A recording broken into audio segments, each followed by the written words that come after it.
The first theme for Living Reflections is becoming the blueprint.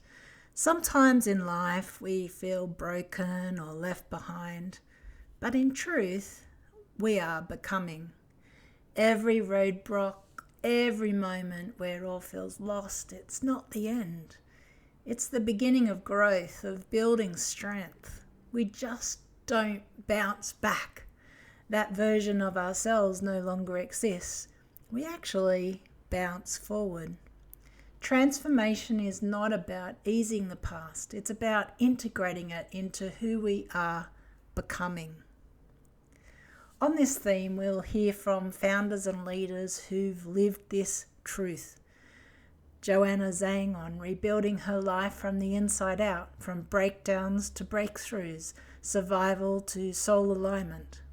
Mikoa in mapping the invisible journey, forging resilience through pain and turning trauma into fuel. And our expert guest is Rick Schnabel, who rebuilt his blueprint and became a neurolinguist, programming trainer, mindset coach and author.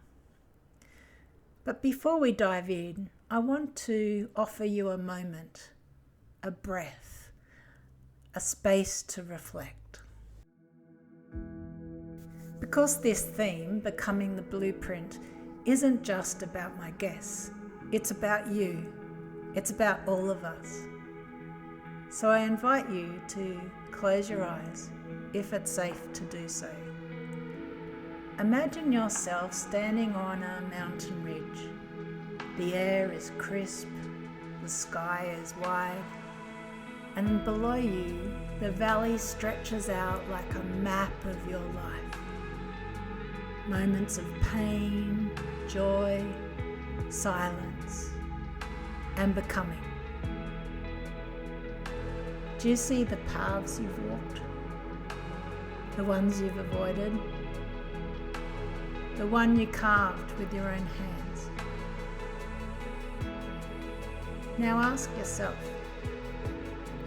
what blueprint brought you here?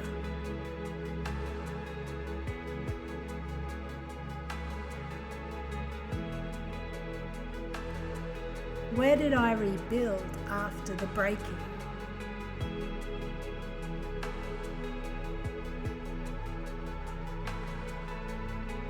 What part of you is still under construction?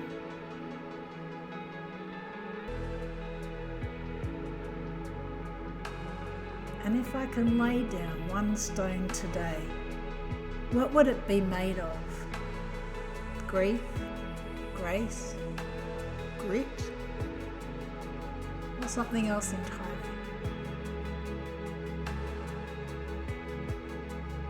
You visualize laying that stone down, starting your construction, breaking free and rebuilding. What is your blueprint becoming?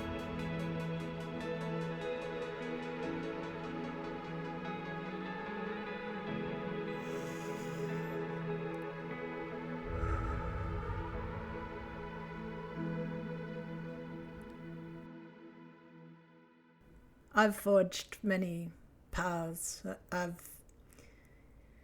Last decade I've gone through some pretty hard trauma while I was serving in the Royal Australian Navy in my 40s.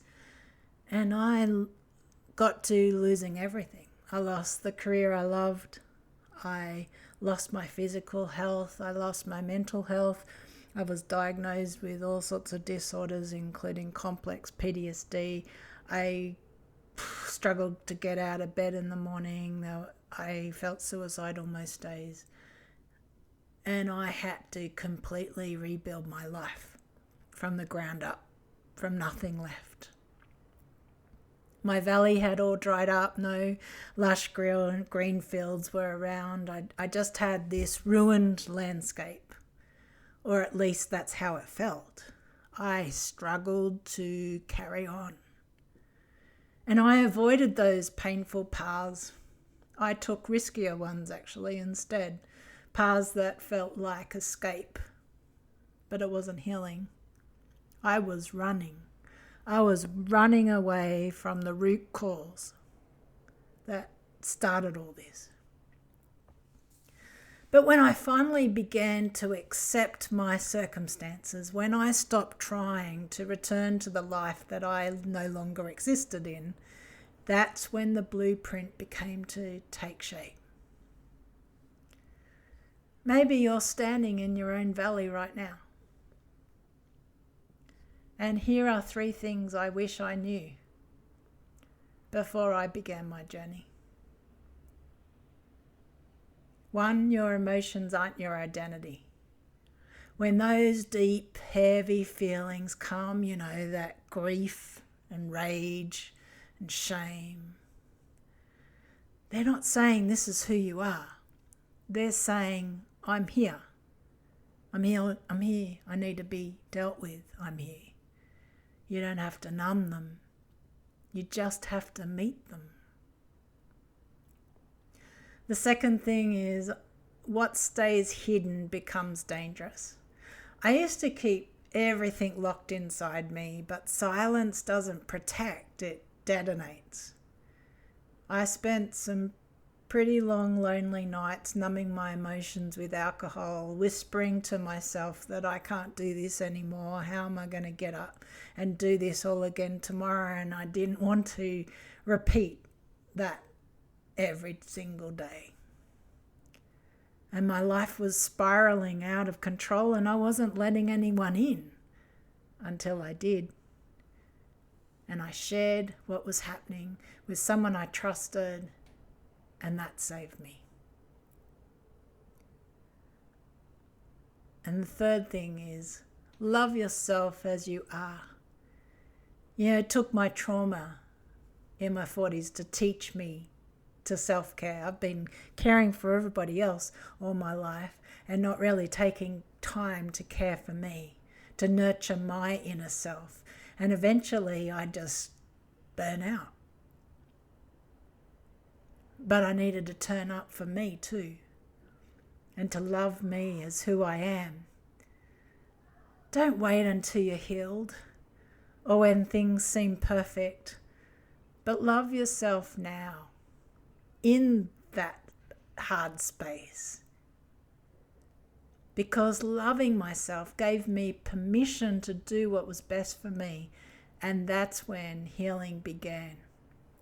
Trauma recovery isn't just survival, it's transformation.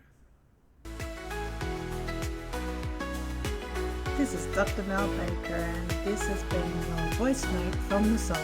Thank you for listening to Living Reflections.